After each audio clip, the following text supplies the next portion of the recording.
People who were missing as a child, what happened? This happened in 2006 when I was 8. My mom still can't talk about those 3 days without crying. Our family was completely normal. Mom, dad, annoying brother Logan, 13 at the time, and me in a boring suburban neighborhood where nothing exciting ever happened. It was early October, and I had this new purple jacket I was obsessed with. The day it happened was just a regular Thursday. I remember because we had art class, my fav, and I was making this clay sculpture I thought was so amazing. Our bus dropped me at the neighborhood stop, but I had to go back for my stupid lunchbox.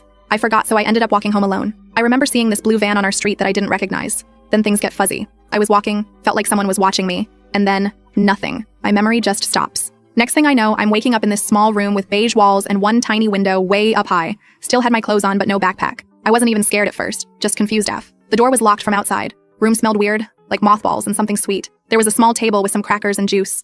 I eventually started crying for my mom. Sometime later, hours, IDK, I heard footsteps and the door opened. This woman came in, mid-40s, long brown hair and a ponytail, wearing a green sweater. She smiled at me, but it was off. She asked if I was hungry and brought me a sandwich. Kept telling me not to be scared and that I'd be going home soon. But her voice was weird and she kept calling me Monica. I told her literally 5 times that wasn't my name, but she completely ignored me and kept calling me that anyway. So freaking creepy. She came in several times a day. Never hurt me, but would just sit and watch me eat or ask random questions about what I liked. Sometimes she'd brush my hair, still gives me chills thinking about it, and tell me stories about Monica when she was little. Stories about living on a farm with horses and stuff that had nothing to do with my actual life. On what I think was the second day, a man came in with her. He seemed super stressed and they were whisper fighting. I couldn't hear everything, but he kept saying stuff like, "This is crazy," and "We have to take her back," while she kept shushing him. That night they argued louder outside the door. Heard stuff like all over the news and they're searching everywhere, which actually made me feel hopeful that people were looking for me. Early on the third morning, the door suddenly opened. It was just the man looking really freaked out. Told me to put my shoes on fast, he was taking me home. We went through what looked like a normal house with a kitchen, yellow curtains, and out to that blue van. He made me lie down in the back and be super quiet. We drove for what felt like forever.